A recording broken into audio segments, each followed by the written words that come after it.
Hello everybody, good evening to all of you and welcome to E-Saral. This is Dr. Shivani Bhargava.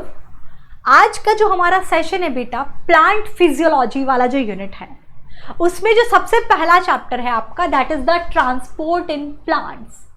इस particular chapter से NEET का प्यार क्या है, कहाँ से किन सब टॉपिक से अधिकतर एग्जामिनर ने क्वेश्चंस पूछे हैं, जिससे कि ये हमें एक रफ आइडिया देगा, एक रोड मैप हमारे लिए तैयार करेगा कि कम से कम इन टॉपिक में से तो मुझे एक सिंगल क्वेश्चन भी गलत नहीं करना है, क्योंकि क्लियर कट इंडिकेशन है कि अधिकतर क्वेश्चंस यहाँ से पूछे गए हैं. मैं पूरा चैप्टर ऑन कमांड करूँगा, but at the time of question practice, at the time of revision, at the time of test, I will make it sure कि इन टॉपिक से मेरा एक सिंगल क्वेश्चन भी गलत नहीं हो. This is a smart way, ये एक स्मार्ट तरीका है, एक स्मार्ट स्ट्रैटेजी है. तो ये हम आज ट्रांसपोर्ट इन प्लांट्स नामक चैप्टर का नीट का प्यार डिस्कस करेंगे. बेटा इसमें आपने देखा होगा हम लोग एक्टिव ट्रांसपोर्ट, पैसिव ट्रांसपोर्ट पढ़ते हैं. पैसिव ट्रांसपोर्ट का एक तरीका है फैसिलिटेड डिफ्यूजन. फैसिलिटेड ट्रांसपोर्ट से भी क्वेश्चन आता है और एनसीईआरटी के अंदर एक चार्ट दे रखा है जिसमें डिफ्यूजन, फैसिलिटेड डिफ्यूजन और एक्टिव ट्रांसपोर्ट में बाकायदा डिफरेंस दे रखा है. अपहिल ट्रांसपोर्ट किस में देखने को मिलेगा, डाउनहिल ट्रांसपोर्ट किस में देखने को मिलेगा, ट्रांसपोर्ट सैचुरेशन किस में देखने को मिलता है. इस तरीके से नीट में क्वेश्चन पूछे जाते हैं. तो ये फैसिलिटेड ट्रांसपोर्ट उसी का एक सब टॉपिक है. 2013 में यहाँ से क्वेश्चन पूछा गया है. वाटर पोटेंशियल एक बड़ा ही छोटू सा टॉपिक है. वाटर पोटेंशियल, सॉल्यूट पोटेंशियल और ऑस्मोटिक पोटेंशियल होता है. वाटर पोटेंशियल का फॉर्मूला क्या है?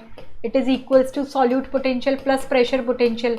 मूवमेंट हाई वाटर पोटेंशियल से लो वाटर पोटेंशियल की तरफ होता है ना. और solute potential is equals to minus of OP and pressure potential is equals to turgor pressure. मतलब प्रेशर पोटेंशियल का वैल्यू पॉजिटिव में होता है, सॉल्यूट पोटेंशियल का वैल्यू नेगेटिव में होता है. ऐसे 2-3 कॉन्सेप्ट है मात्र. बड़ा आसान सा टॉपिक है. यहाँ से 2017 में एक बारी क्वेश्चन पूछा गया है. फिर एक टॉपिक हम पढ़ते हैं mechanism of opening and closing of stomata. इसमें बहुत सारे कॉन्सेप्ट हैं. हम इसमें एक active potassium hydrogen exchange theory के बारे में पढ़ते हैं. हम इसमें गार्ड सेल का ओरिएंटेशन, सेलुलर माइक्रोफाइब्रिल्स का ओरिएंटेशन रेडियल है कि कैसा है, उसके बेसिस पर क्या है. फिर हम टर्जिडिटी ऑफ गार्ड सेल के बेसिस पर भी हम mechanism of opening and closing of stomata पढ़ते हैं. जैसे 2-3 थ्योरीज हम पढ़ते हैं. एक तो हम पढ़ते हैं it is based on the turgidity of the guard cell. Guard cell turgid है तो स्टोमेटा ओपन होंगे, फ्लैसिड है तो क्लोज होंगे. एक आप पढ़ते हो सेलुलर माइक्रोफाइब्रिल का ओरिएंटेशन कैसा है. एक आप पढ़ते हैं active potassium hydrogen exchange theory. तो ये सारे mechanism of opening and closing of stomata topic के तहत हम डिस्कस करते हैं. 2017 में और 2015 में यहाँ से क्वेश्चन आ चुका है. छोटू सा सब टॉपिक है रूट प्रेशर. ठीक है, वहाँ से क्वेश्चन 2015 में पूछा गया है.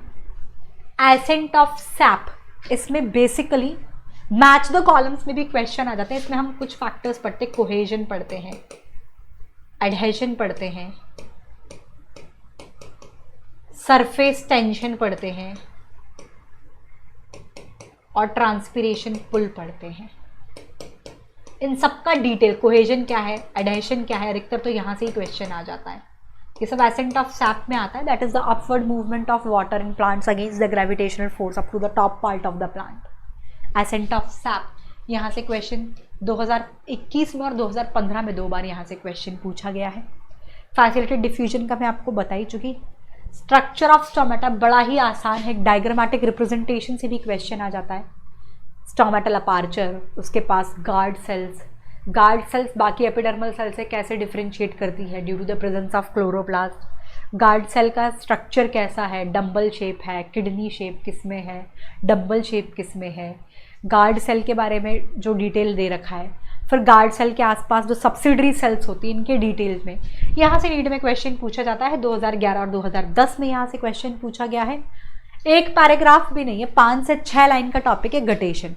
2021 और 2011 में वहाँ से क्वेश्चन पूछा गया है. तो पढ़ना पूरा चैप्टर है, but we will make it sure कि यहाँ से तो एक सिंगल क्वेश्चन भी मेरा गलत नहीं होना चाहिए.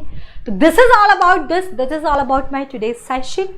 Thank you so much guys for watching this video. Please hit the like button if you really like this video and share the link as much as you can. Channel पे नए हैं तो सब्सक्राइब नहीं किया है तो तुरंत subscribe करें एंड बेल आइकन हिट कर दें जिससे कि कोई भी नोटिफिकेशन आप मिस ना करें। Thank you, bye bye, see you in the next class.